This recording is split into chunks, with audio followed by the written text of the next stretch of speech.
hermanos y hermanas, ¿cómo están? Espero que el Señor esté haciendo crecer sus corazones. Bienvenidos una vez más a uno de nuestros videos.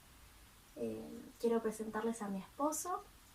Hola, bendiciones, la paz de Adonai los saludo. Un gusto poder estar una vez más, ¿no? Así es, amén. Bueno, no sé si han visto el anterior video, es una serie, estamos hablando acerca de las religiones heredadas. Comenzamos el primer video con la historia del cristianismo. El siguiente video, que fue el anterior a este, hablamos acerca de la historia de Israel, que es la raíz de nuestros comienzos, la raíz de todo creyente, de todo aquel que por fe se aferra al pacto de Abraham. Y bueno, seguimos con el tercer video, que sería la continuación de la historia del pueblo de Israel. La historia de Israel, ¿no? Nos habíamos quedado más o menos, creo que si no me equivoco, 1000 años antes de Cristo. Vimos ahí, ¿te acordás que cómo estaba distribuida cronológicamente la Biblia, los tiempos? Y más o menos hemos abarcado hasta los 1000 años antes de Cristo, cuando ya Israel está en la tierra prometida, ya conquistan los lugares, están tranquilos y no va a durar mucho esa tranquilidad. Vamos a ver qué va a ir pasando, ¿no? Es importante saber que, bueno, que estamos haciendo un contexto, ¿no? No estamos, si bien estos videos tocamos historia, pero no es historia profunda. Tal vez en algún momento el Padre nos envía a poder compartirte más profundamente la historia, pero acá estamos haciendo algo superficial, un poco la historia superficial de Israel, del cristianismo, del judaísmo, porque más adelante en la serie vamos a ir tocando temas que es necesario que conozcamos el contexto, es necesario que conozcamos la historia para entenderlos mejor, sobre todo temas controversiales que tienen que ver con el Nuevo Testamento, que se usa a Pablo, a Shaul, para decir que la ley sí, la ley no, para decir un montón de cosas. Todos de los mismos libros dicen cosas muy distintas unos del otro, pero todos dicen que está ahí, que Pablo dijo eso, ¿no? Entonces vamos a intentar darle un poquito más de contexto para que cuando vayamos a ver qué es lo que dijo Pablo podamos entenderlo en contexto y podamos estar más cerca de lo que verdaderamente quiso decir, ¿no? Porque bueno, Pablo no se puede defender, no puede decir qué quiso decir, pero bueno, vamos a intentar tener la historia y otras cosas. También tocamos un poco de hebreo para entender un poco mejor los contextos. El video pasado fue sobre Israel. Cositas que nos van a ayudar a entender un poco mejor qué es lo que se quiso decir ahí, ¿no? Sí. Hay una frase muy famosa, que no sé si en otros lugares se la conoce, pero se dice que un texto fuera de su contexto es un pretexto. Y es muy cierto, y más con el caso de Pablo, de sus cartas, ¿no? Así que bueno, es importante conocer el contexto, no solo de la carta en sí, sino de a quién se la estaba enviando, del contexto en esa época también, para poder aprender realmente lo que está queriendo decir Pablo y no tomarlo aislado, ¿no? Así es, así que bueno, para que no pongamos pretextos, vamos a intentar entender el contexto, ¿no? Para estar más cerca de lo que quiere decir la palabra. Bueno, más o menos habíamos quedado cuando las tribus ya tenían posesión de la tierra. Recordamos que teníamos las 12 tribus de Israel. ¿Quién era Israel? Recordamos que era ¿quién? ¿Quién era Israel? ¿Quién era Israel? Eran los descendientes de Jacob. Exactamente, Jacob era Israel. Vimos la palabra Israel, un poco qué significaba, entendiendo que, bueno, ahí comienza la nación de Israel. Ahí el Padre empieza a llamarnos ya como pueblo, como nación. Ya no nos está llamando tanto como se nos presenta tanto como el Adonai, como el Dios de Jacob, de Isaac o de Abraham, sino como el Dios de Israel, ¿no? O de los hijos de Israel, también es otra expresión que encontramos. Pero a estos 12 se le sumaban dos más, que eran los hijos de José. Tenemos a Efraín y Manasés.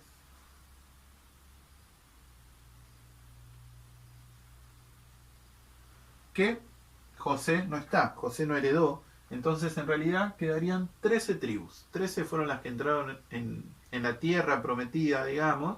Si bien hubo 2 que se quedaron de este lado del Jordán, pero básicamente las 13 fueron las que entraron y conformaron la nación de Israel.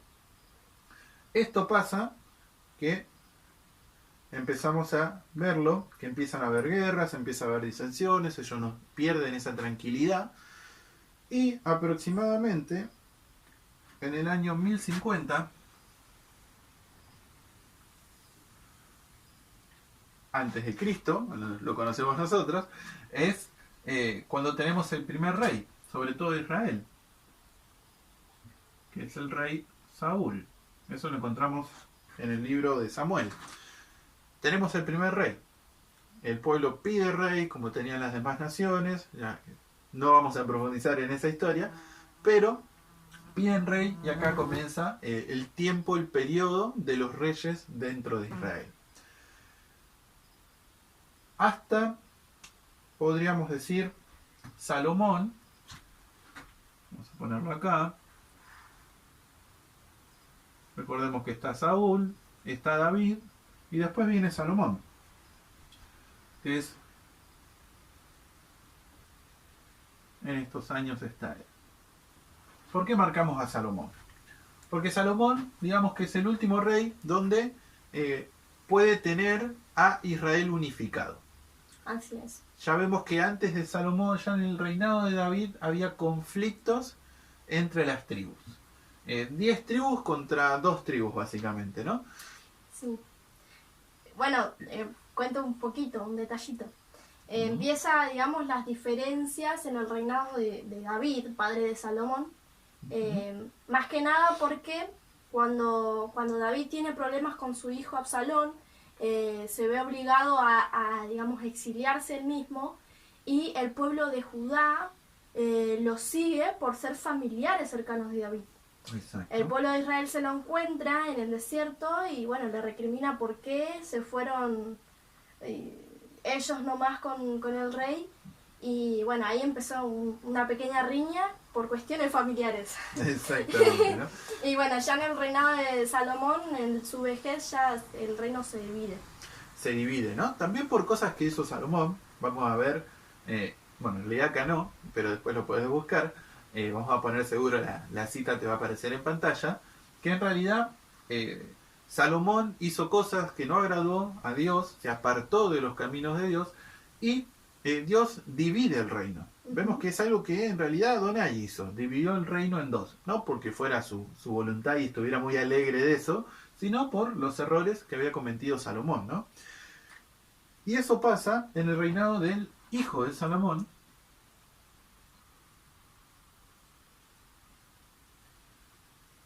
Roboam, que es en el año 931. Acá con él se queda Judá, la tribu de Judá, Benjamín,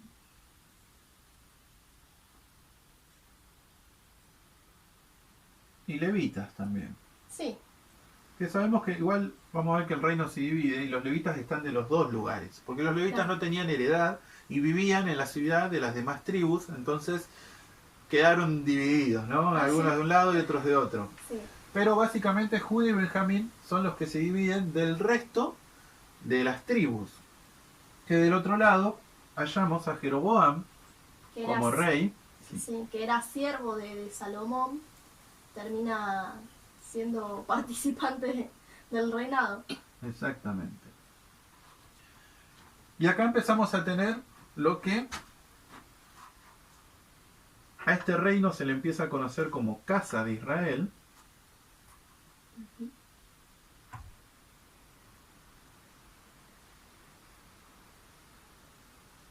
Y a este, Casa de Judá.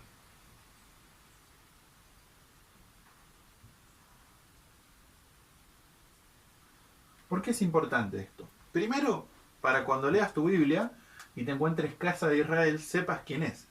Yo mucho tiempo leía Casa de Israel y creía que hablaba de Israel, y totalmente desconocía cómo estaba dividido el pueblo, entonces yo creía que, bueno, donde veía casa de Israel está hablando todo de Israel, ¿no? De todo el pueblo, sí. Exactamente, pero no.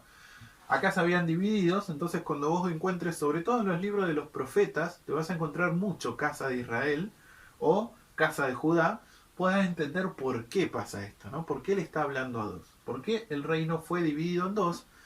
Y entonces empezaron a ver acá cronología de reyes. Acá empezamos a tener reyes y acá empezamos a tener reyes. Reyes de Judá y reyes de la casa de Israel.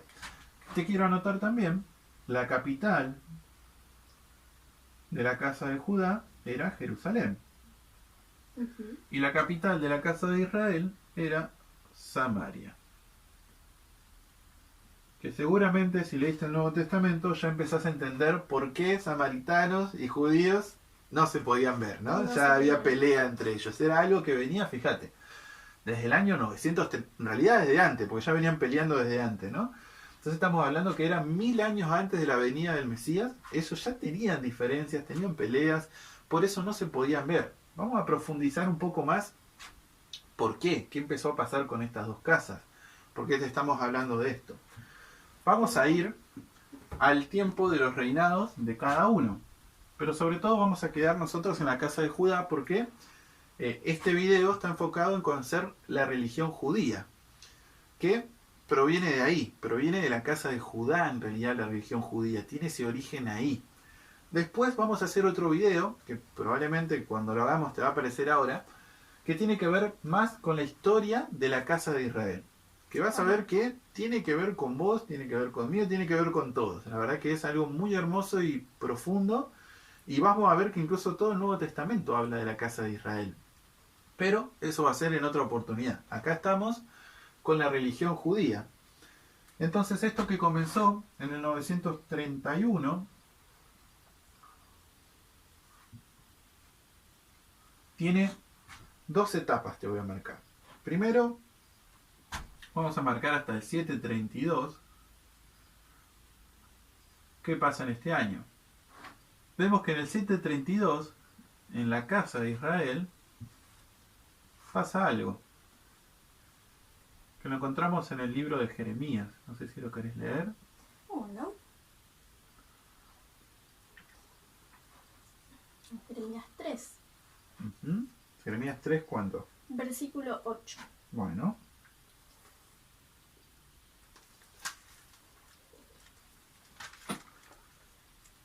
Adelante.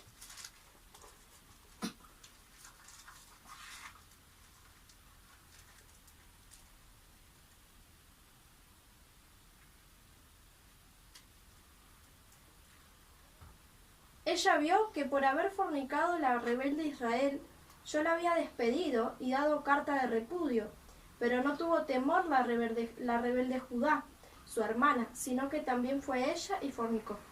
Bueno, fíjate que, por un lado acá en el año 722, es que en el reinado de Oseas pasa esto, ¿no? Fíjate que Adonai habla y dice que la casa de Judá y la casa de Israel son como hermanas. Pero ¿qué pasó con la casa de Israel? Adonai se divorció, le dio carta de divorcio. ¿Cómo se ve efectuado esto? Primero, que Asiria ataca toda la región, conquista toda la casa de Israel, vacía toda Samaria, la llena de extranjeros, se lo lleva cautivo a Asiria. Esa es la consecuencia directa de que Adonai se divorció de la casa de Israel. Segundo, que el divorcio tiene que ver con que ahora la casa de Israel y estas 10 tribus pasan a ser extranjeros. Pasan a ser considerados, lo que vemos en el Nuevo Testamento, gentiles. Claro. Pierden esa condición. Recordamos que Israel, lo vimos del programa anterior, tiene que ver con pertenecer, con ser de una nación, entrar en un pacto, y en ese pacto es con Adonai, un pacto con él. Ahora, si él rompe ese pacto, él se divorcia de mí, yo ya no soy Israel. Ahora paso a ser un gentil, un extranjero. Y esto estamos hablando de las 10 tribus. Por eso mucho se habla, por ahí has escuchado, de las 10 tribus perdidas de Israel. Porque fueron llevadas al exilio y después no ha quedado un registro de la vuelta de ellas, de la historia de las 10 tribus. Probablemente algunos volvieron, sí, no lo sabemos. Pero por eso, incluso lo vemos cuando viene el Mesías, que hay esta rivalidad. que hay esto de que los samaritanos eran considerados que no eran parte de la nación. Incluso hay una sanación cuando hace Yeshua, que hace la sanación de los 10 leprosos. El único que vuelve es un samaritano. Sí. Y él dice, el único que volvió fue este extranjero. Incluso hasta el mismo Mesías dice que era un extranjero, ¿no? Fíjense que cómo había quedado cortado. Vamos a ver después, en otro programa seguramente, vamos a profundizar en eso sobre la casa de Israel, pero quería contarte por lo menos esta parte. Seguramente si el video está hecho va a aparecer ahora, que sería el momento, pero quería contarte esta parte de la casa de Israel. ¿Por qué? Porque algo similar le termina pasando a la casa de Judá. Cuando vos leíste, ¿qué leíste? ¿Cómo era Judá? Rebelde. Rebelde, ¿no? También era rebelde, estaba en esa condición. ¿Por qué Adonai no rompe con Judá? Porque había promesa. ¿Quién iba a venir de Judá? El Shiloh. El Mesías, exactamente. Iba a venir Yeshua, entonces no rompió Adonai con esa leerlo. promesa. Si lo tenés, por favor. Yo mientras tanto voy a anotar en qué año es que la casa de Judá también le vuelve a pasar algo parecido que a la casa de Israel.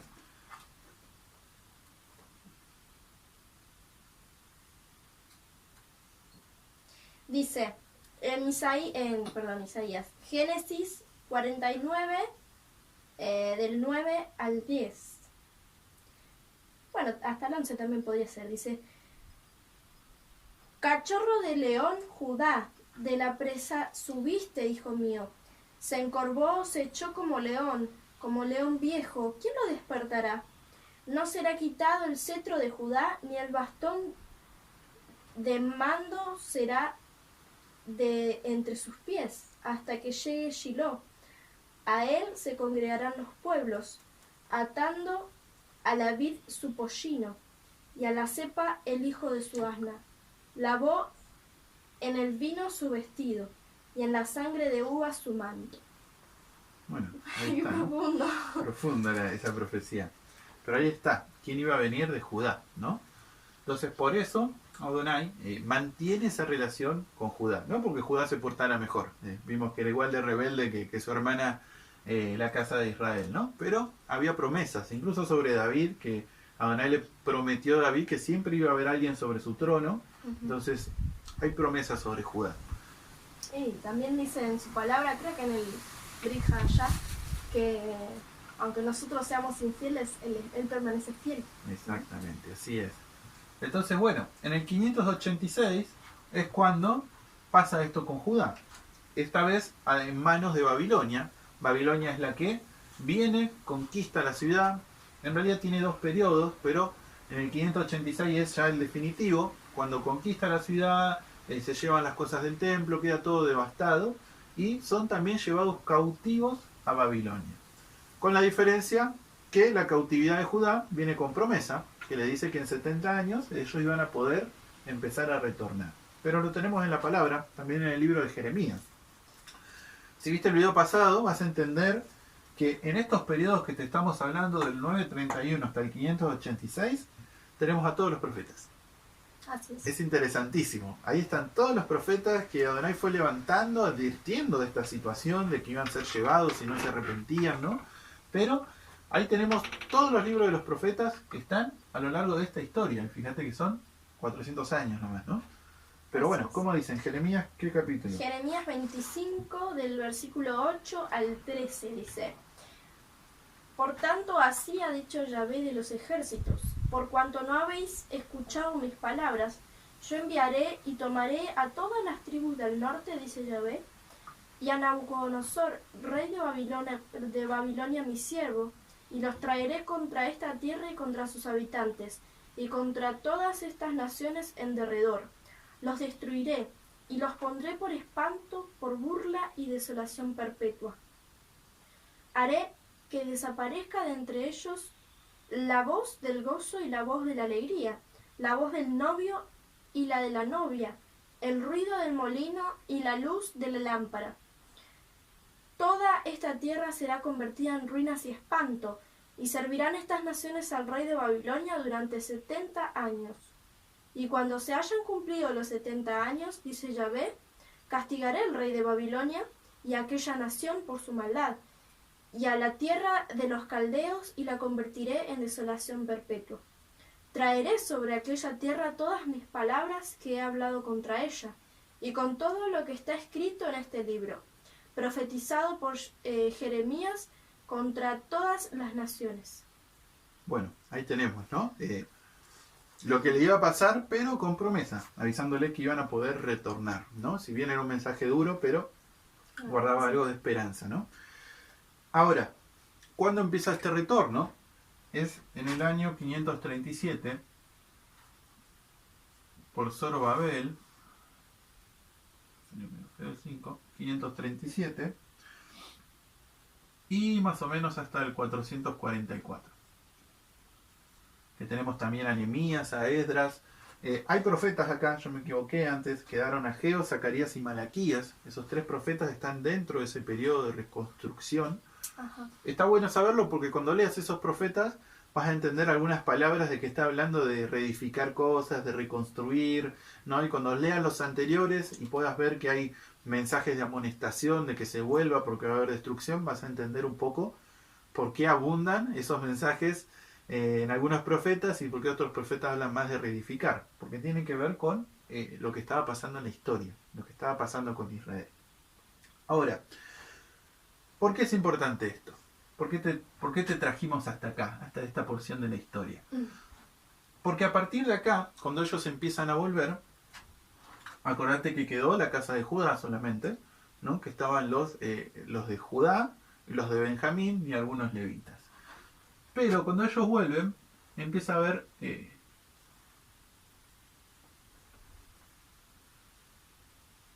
dos sectas, básicamente.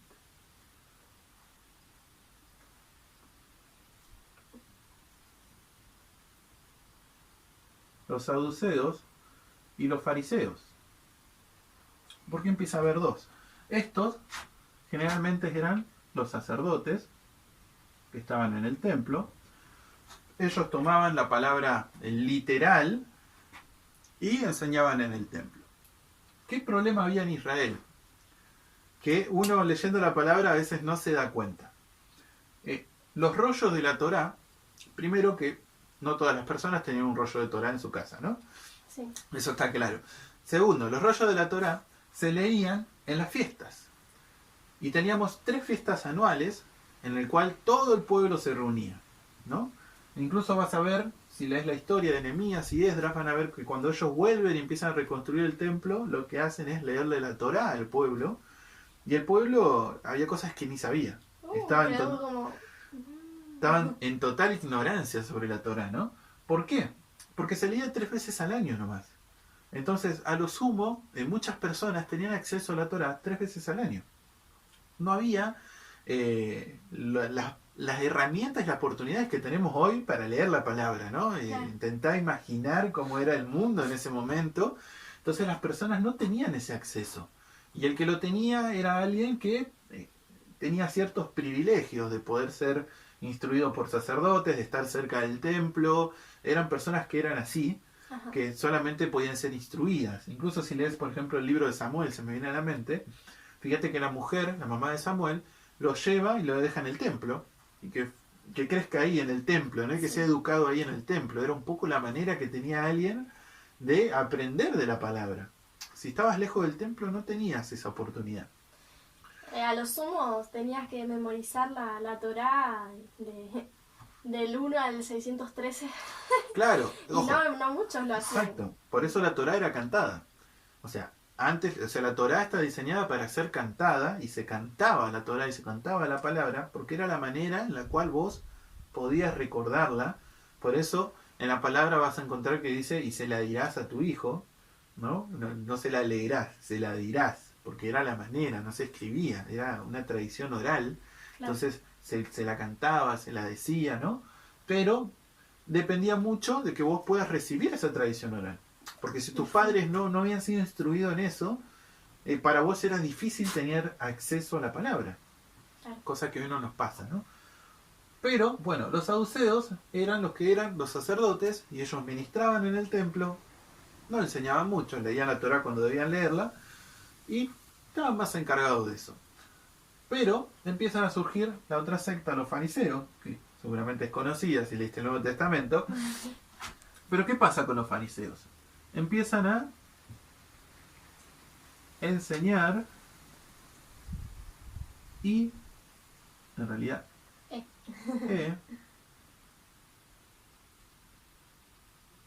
interpretar. También pueden aparecer como los intérpretes de la ley. Los intérpretes de la ley, exactamente, ¿no? Ellos empiezan a enseñar e interpretar la palabra. Empiezan a leerla y empiezan a sacar conclusiones y empiezan a enseñarle eso a la gente. ¿Dónde? Acá, después de este exilio que ellos vuelven, comienzan a aparecer las sinagogas.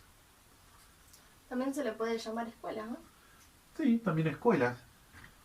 Si bien antes por ahí había escuelas que vos ibas a lo de determinada persona para aprender, ¿no? Pero implicaba ya que tu vida se ha dedicado a eso. Era difícil sostener una vida de trabajo en la agricultura o en lo que estés trabajando y a la vez yendo a aprender con determinado sacerdote, siendo que tenías que vivir cerca del templo además. Claro. ¿No? Ese era el otro atenuante. ¿Qué pasa entonces? Empiezan a estar las sinagogas, que empiezan a ser los lugares donde los fariseos empiezan a enseñar. Empiezan a enseñar su interpretación de la palabra, se empieza a generar esta estructura. ¿Por qué? Recordate que ellos vienen del exilio. Entonces la intención de Israel era no volver a caer en esa situación. Entonces, acá se empiezan, cuando ellos regresen de Babilonia, empiezan a agregar leyes a la Torá, con el propósito de que las personas guarden la Torá, ¿no? Entonces empiezan a agregar estas leyes y empiezan a ver estas dos escuelas por ahí que empiezan a enseñar en las sinagogas, ¿no? Esto estamos hablando del año 400 para adelante. Se empiezan a generar escuelas, se empiezan a generar ideas. Dentro de esas ideas tenemos, por ejemplo, dentro de los fariseos, bueno, te lo voy a poner acá, tenés dos escuelas, Onkelos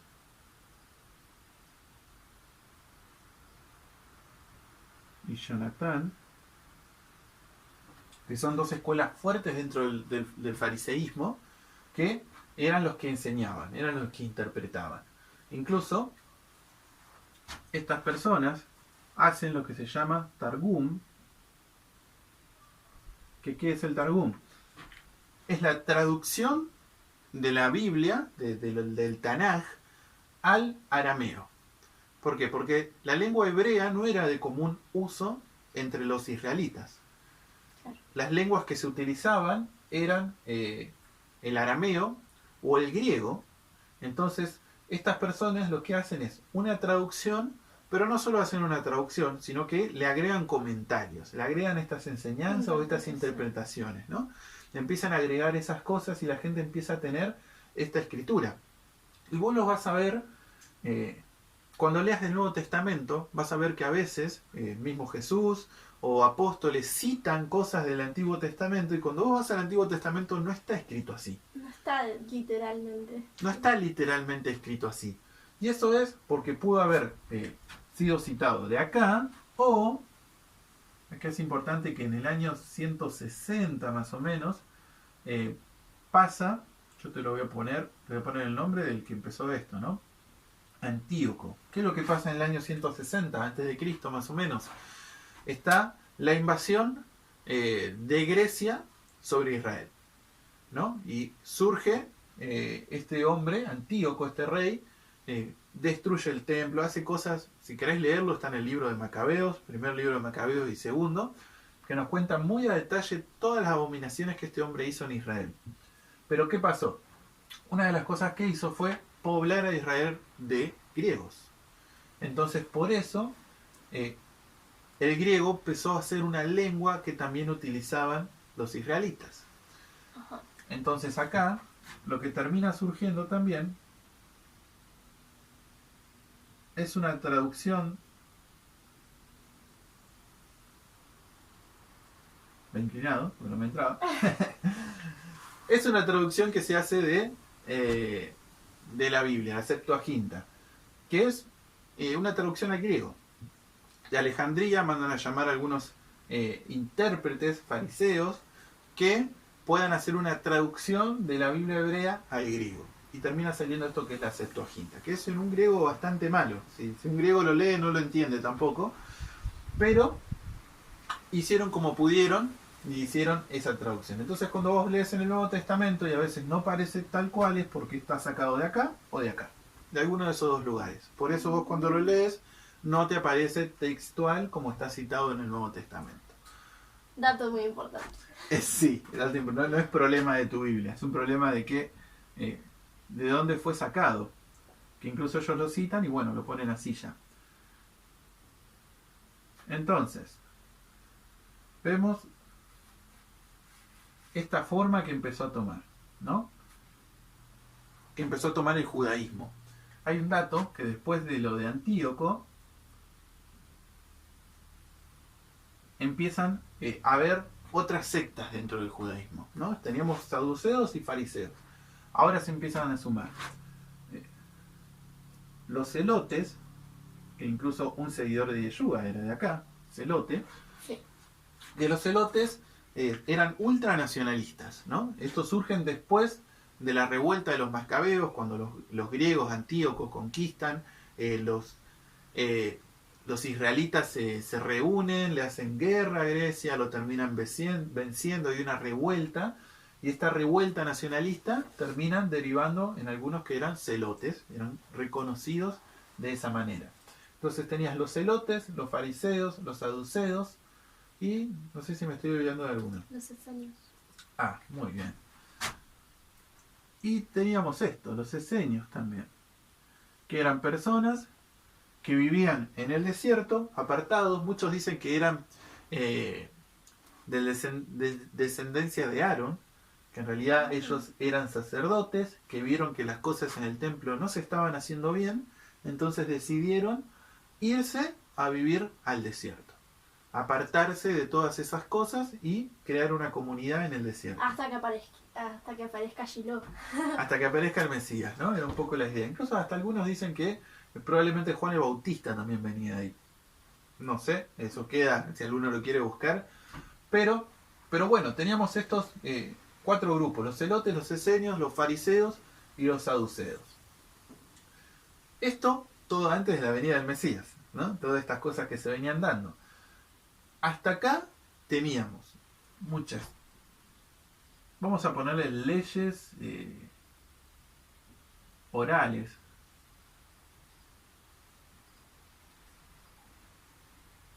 Si bien en el judaísmo tiene un nombre que es Hadalá, algo así se pronuncia, perdón si lo pronuncio muy mal, que tienen que ver con las leyes que ellos hacían fuera de la Torá, ¿no? Empezaron a hacer estas leyes que, si bien no estaban unificadas, ¿no? Cada escuela tenía su interpretación, tenían sus leyes, no estabas obligado a guardar las leyes tampoco. Por eso Yeshua guardaba las leyes. No. Muchas veces le decían, ¿por qué no guardan las tradiciones de nuestros ancianos? Esas tradiciones son leyes orales en realidad, y Yeshua no las guardaba.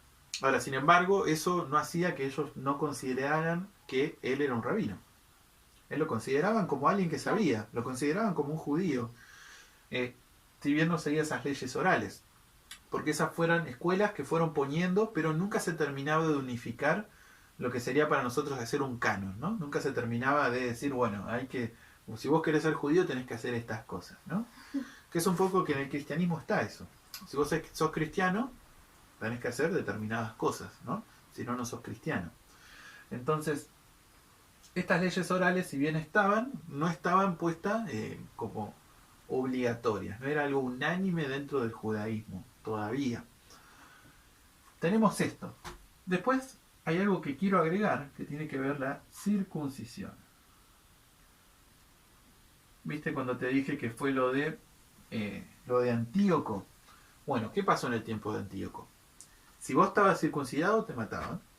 Si vos tenías una Torá, te mataban. Si vos guardabas el sábado, te mataban. Era un poco la persecución que había. Entonces, ¿qué empezaron a hacer? Empezaron a ocultar su circuncisión. O sea, hay un método en el cual el hombre puede hacer que su circuncisión desaparezca, que vuelva a crecer ese prepucio. Y esto empezaron a hacer. A raíz de esto se empezó a hacer otro tipo de circuncisión que no es la bíblica. Se empezó a hacer una circuncisión que ya tenía que ver más con esto, con una tradición, ¿no? Se empezó a hacer de una manera para que vos, por más que intentes que hagas ese otro método para que se te vaya, te vuelva a crecer el prepucio, no puedas. Se hizo de otra manera, con el propósito de que nadie pueda ocultar su circuncisión.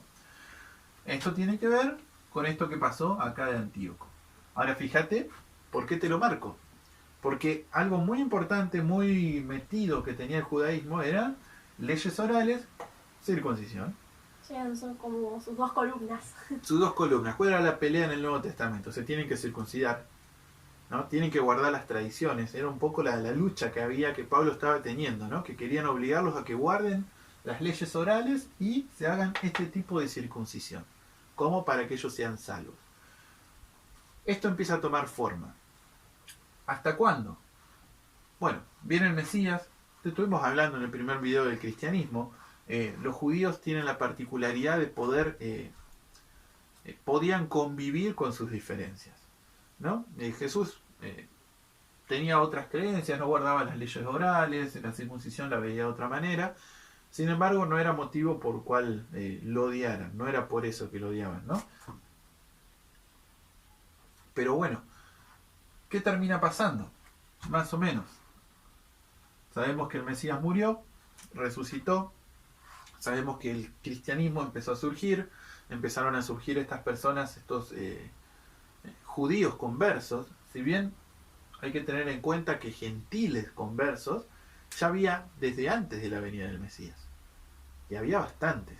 O sea, el judaísmo permitía, daba lugar a que vengan los gentiles a la sinagoga, y había muchos conversos en realidad. No es algo característico del cristianismo, por así decir, o de judíos mesiánicos, podríamos decir mejor.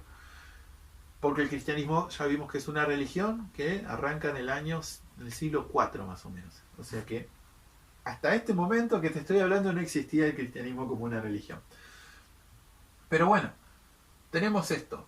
Todos estos, celotes, esenios, fariseos, saduceos, convivían, incluso se les sumaron los seguidores de Yeshua, y todos esos estaban conviviendo en el mismo tiempo. Todos esos estaban ahí juntos y se reunían todos, excepto los esenios, en las sinagogas, ¿no? Y convivían. Igual hubo y compartían. un tiempo en que sí, volvieron a la civilización, pero se volvieron a Se dieron cuenta que no estaban muy bien las cosas. Bueno, es importante tener en cuenta esto desde el nacimiento del judaísmo. Acá ya vemos que tomó bastantes formas, de la circuncisión, desde las leyes orales. ¿Qué pasa? Año 70, ya después de Cristo, tenemos a Tito, un hijo de un emperador romano, y vuelve a pasar lo mismo que pasó con la casa de Israel y con la casa de Judá, ¿no?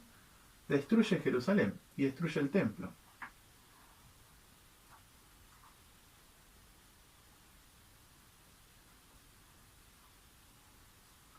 Entonces, destruye Jerusalén y destruye el templo. ¿Qué pasó? Acá, básicamente, incluso ellos van y atacan a los esenios.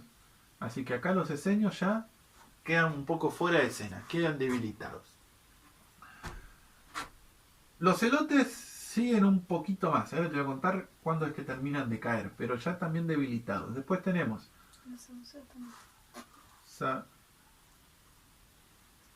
saduceos, que eran sacerdotes del templo. Así que imagínate, sin templo, estos también caen. ¿Quiénes quedaron? Los fariseos. ¿Por qué? Porque sinagogas había en todos lados. Templo no, sinagogas sí. Ellos enseñaban en las sinagogas. Entonces, ellos fueron los que quedaron con más fuerza dentro del judaísmo. Claro. Los celotes, tenemos en el año, voy a poner acá, chiquito, 130 hasta el 140.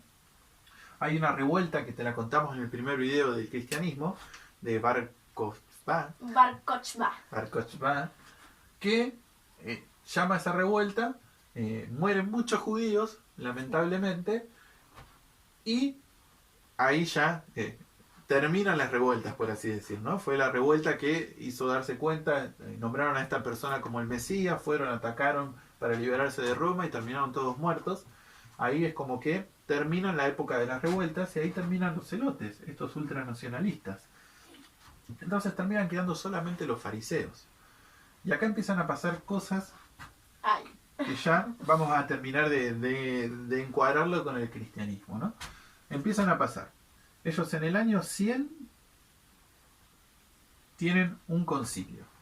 Un concilio donde establecen, podríamos decir, para lo que nosotros es un canon bíblico. Refuerzan, dicen, bueno, esta es nuestra Biblia, así está compuesta, el Tanaj, ¿no? Esto es lo que vamos a enseñar. Acá en el año 100 también se unifican las leyes orales. Ahora, para ser judío, también tenés que guardar las leyes orales. Se puso como un requisito de salvación. Exactamente, se puso como un requisito. Si bien las leyes orales, tenés básicamente el Talmud y después tenés otros libros, pero si vos lo lees te vas a encontrar con algo peculiar que se contradicen en el mismo libro, ¿no? Sí, son rabinos que suben enseñanzas y se contradicen muchas veces, pero repito, el judaísmo sabía convivir con esto.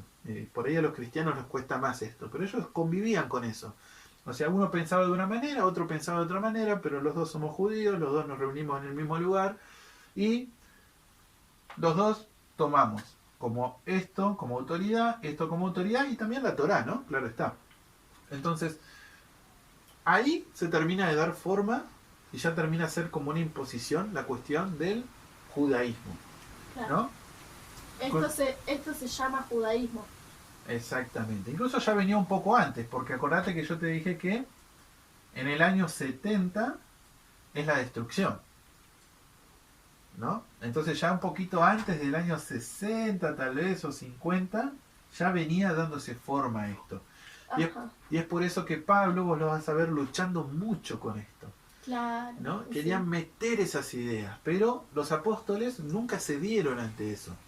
Sí. Se puede decir que como que se empieza a formarse después de su vuelta de Babilonia.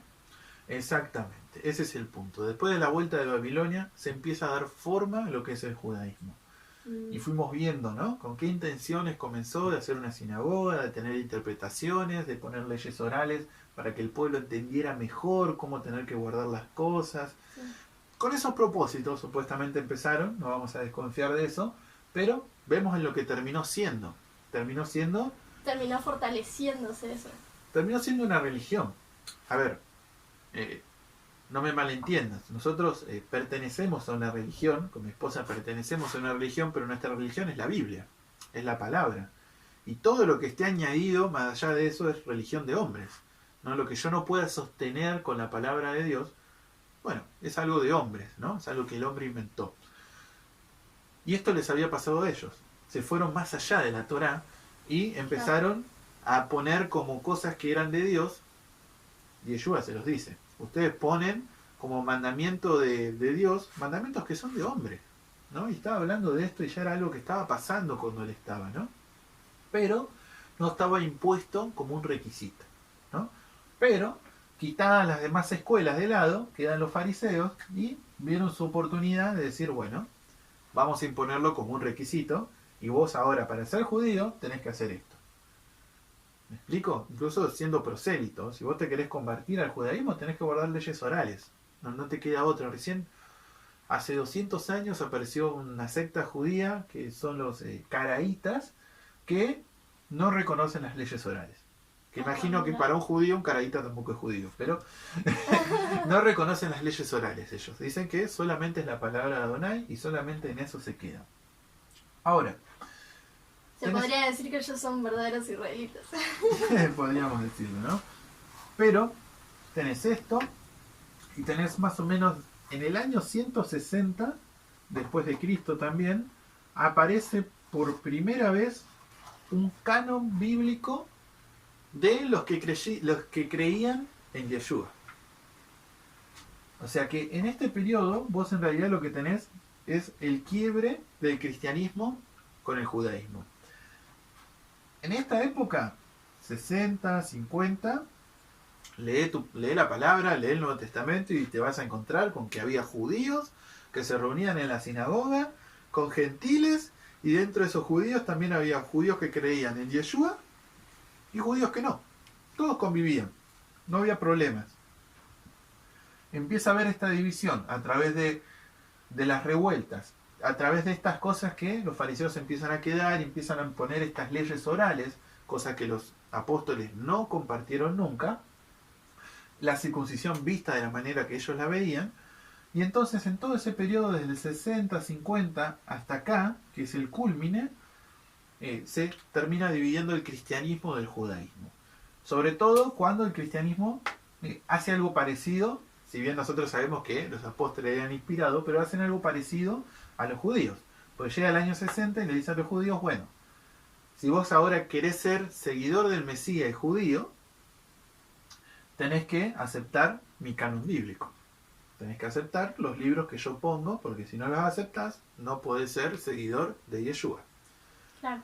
No nos vamos a meter en ese tema porque es muy largo también, pero bueno, es todo un tema el hecho de qué libros se escogieron para que conformen la Biblia.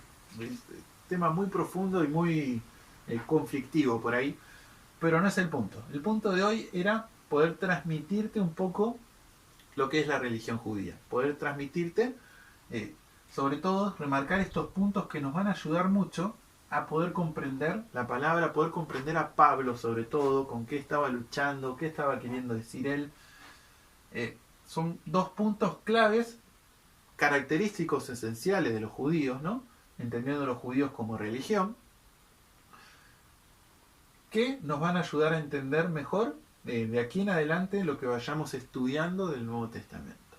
Y nos queda también pendiente, que no sé cuándo será, la historia de la casa de Israel, ¿no? Porque la casa de Israel no pasa por esto. Ahora, la casa de Israel se encuentra con un problema. Por ejemplo, los samaritanos, que por eso ellos adoraban en otro lado, porque imagínense que para alguien que era descendiente de una tribu, le decían, vos no sos judío, vos no sos Israel. Ahora, si vos querés ser Israel, dale, convertite, se te la circuncisión y guardá las leyes orales. Y de la tribu era, no, pero yo las leyes orales no. Y la circuncisión, la bíblica, no voy a hacer esa. No, si no haces esto, no sos Israel. Judá nunca se divorció de Adonai, entonces Judá se sentía con esa potestad, con esa autoridad de decir, yo soy hijo de Adonai. Vos no, a vos te divorciaste, y si ahora querés ser hijo, tenés que hacer estas cosas. Te guste o no. Empezaron a encontrar con esos problemas y con esa lucha, ¿no? Pero bueno, eso lo vamos a ir viendo en otro video con la casa de Israel, porque es importante también entender qué pasó con ellos y cuál es la historia de ellos. Es muy cercana a nosotros. Pero bueno, no sé si me faltó algo o no, pero más o menos es la idea de lo que es el judaísmo, bien por arriba, bien superficial, resumido, ¿no? Porque bueno, la idea, como te digo, no son programas de historia, si bien estamos tocando historia, pero la idea es que podamos estudiar la palabra y darle un poquito de contexto a cosas que vamos a leer, que vamos a estudiar para entender un poquito mejor la historia y de dónde vienen las cosas, para entender, mira, por esto era esto, por eso se peleaban así, por eso Jesús le decía esto, ¿no? De mandamientos de hombre, por eso, por ejemplo, hay un punto por último que quiero recalcar, que por no entender esto, muchas iglesias, sobre todo evangélicas, te van a decir que van a creer que los fariseos guardaban la ley. Te van a decir que en realidad Yeshua estaba en contra de la Torá. ¿Por qué? Porque Yeshua no hacía las cosas que ellos decían. Entonces te van a decir, no, ¿ves? Yeshua no guardaba la ley, porque el fariseo le decía, ¿por qué? Por ejemplo, ¿por qué tus discípulos no ayunan? ¿No? ¿O por qué tus discípulos hacen lo que está prohibido en sábado? ¿Por qué no se lavan las manos cuando comen? ¿No? ¿Y eso dónde está en la palabra? No. No está en ninguna parte. Eso era una tradición que ellos tenían, una tradición oral que ellos habían hecho. ¿Entendés? Pero el que no conoce esa parte de la historia cree mete todo en la misma bolsa, ¿no? Bueno, Jesús Jesús no guardaba la ley, no guardaba la Torá, no guardaba todo lo que dio Moisés, él iba en contra de eso, ¿no? Y eso es parte por no entender contra qué estaba yendo el Mesías en realidad. Él en realidad estaba yendo contra esto, contra las leyes orales, no estaba yendo contra la Torá de Moisés, estaba yendo contra las cosas que ellos agregaron a la palabra. Que creo que hoy haría lo mismo, ¿no? Hoy... A eso se refiere cuando Yeshua les dijo que ustedes atan pesadas cargas que ni ustedes mueven con un dedo. Exactamente. Ahí tenés otro versículo que lo entendés mejor entendiendo el contexto, ¿no? Entonces, incluso eso iba a decir, hoy nos pasa a nosotros. Y bueno, no sé si vos estás en una religión, nos estás viendo, pero ponete a pensar, ponete a reflexionar, que hay muchas cosas que se hacen, te dicen, pero verdaderamente no hay un versículo que diga esto, ¿no? Sobre todo a la hora de la organización, del orden dentro de las iglesias, del orden desde los pastores, desde la ordenación de personas, de dones, de que yo qué sé, de esto, en todos lados vas a ver que siempre tenés alguna regla que si vos ahora estás viendo esto y escuchando, pensás y decís, bueno, a ver, ¿dónde está en la Biblia esto? Y te vas a encontrar con muchas cosas que no están en la Biblia. ¿Y qué es esto? Bueno, el tema del orden de los dones en las iglesias está lamentablemente manchado o es una herencia que traemos desde el comienzo, ¿no? Del papado y ese primer concilio que dijo vamos a eliminar todo lo judío, ¿no? Exactamente. Todo lo hebreo, mejor dicho. Muchas cosas heredadas, pero vemos que este espíritu fariseo, este espíritu judío de agregar cosas, es algo bastante moderno también, y como dice mi esposa, es cosas que heredamos y tenemos herencia de eso. Y un poco la idea de estos programas de historia fue ver eso, ¿no? Ver cuántas cosas podemos tener que son heredadas y que en realidad no están fundadas en la palabra, y que lo único que tiene que quedar es la palabra, ¿no? Creo que el Mesías tampoco le gustaría las leyes orales que ponemos nosotros los cristianos. Así que bueno, más o menos esa es la historia para dar paso para que comencemos ya los videos que tienen que ver con el estudio de la palabra. Así es. Esperemos que se haya podido entender. Suprimimos muchos detalles que en realidad hacen muy jugosa la historia. Y bueno, si les pareció interesante, pueden buscarlo en todo su contexto, en todos sus detalles. En internet está al alcance de nuestra mano. Incluso nosotros tenemos materiales. Si te interesa querer saber más, escribirnos, dejando un comentario, te podemos compartir más material, que nosotros ahora lo hacemos resumido, porque bueno, estamos apuntando hacia otra cosa, poder estudiar y tener un contexto. Así que bueno, es todo por hoy entonces.